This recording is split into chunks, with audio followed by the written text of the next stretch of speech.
एसे एनै बिलफोर होयो हागोन खोमा होननानै जों थांदोंमोन बिजेपिआव जगदान जाहैदोंमोन आरो गभर्नमेन्टआ जेनेबा बिजेपिआव थांदों जोङो मोजां सालायगोन नंनानै जों थांदोंमोन दा जोङो बिपिआवनो फैफिननाय जाबाय आरो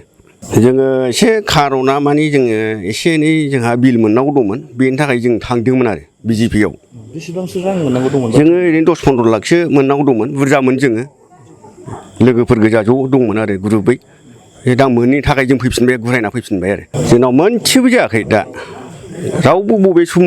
मोननै सरकारा दा मोननैजों खुंना दंमोन जेनेबा इउपिपिएलजों बिजेपिजों गैया जोंनाव लामा दालां मोनसेबो जायाखै बानायनाय गैया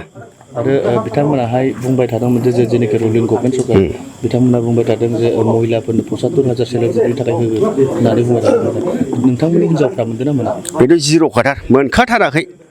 हिनजावफोरनि थाखाय 75,000खौ गैखाथारा जिर' मोनसे मोनाखै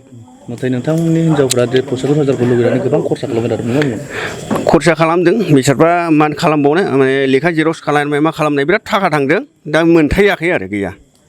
मोनथायाखै नोंथांमोना दिनैहाय बिपिएफ दलाव जे जगदान जाफैदों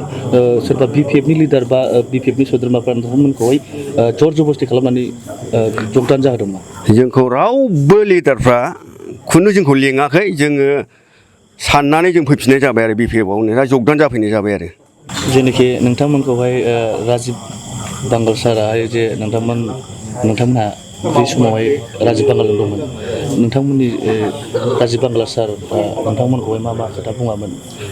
राजिब बांगालनि थाखाय जों थांनाया एसे एनै बिलफोर होयो हागोन खोमा होननानै जों थांदोंमोन बिजेपिआव जगदान जाहैदोंमोन आरो दिनै मोनसे ससियेल मिडियाआव गोसारबाय थादों जे जेनोखि दिलीप सैखिया बिटिसिखौ उथायनांगौ होननानै बुंबाय थादों बेनि खेथ्रआव मा बुंदों दा बेनि थाखाय जोङो बेनि थाखायनो गुरायना फैदों जोङो दा मबाइलाव नायनानै नुनानै बेनि थाखाय गुरायना फैफिनबाय आरो बिपिएफआवनो जों दा जगदान जाफैनाय बेनो जाहैबाय आरो राजिब बांगाला एबार नोंसिनि नैबे बनरगाव समस्तिनिफ्रायहाय बेसेबांसो भट मोननानै बेथ' भट बेबायदि मोना 200-300 मोनगोन बेनोसै आरो ओंखायनो पाब्लिकफोरनो भट गैया फैफिनजोबनायखाय जों नुनायखाय जों गुरायना फैबाय आरो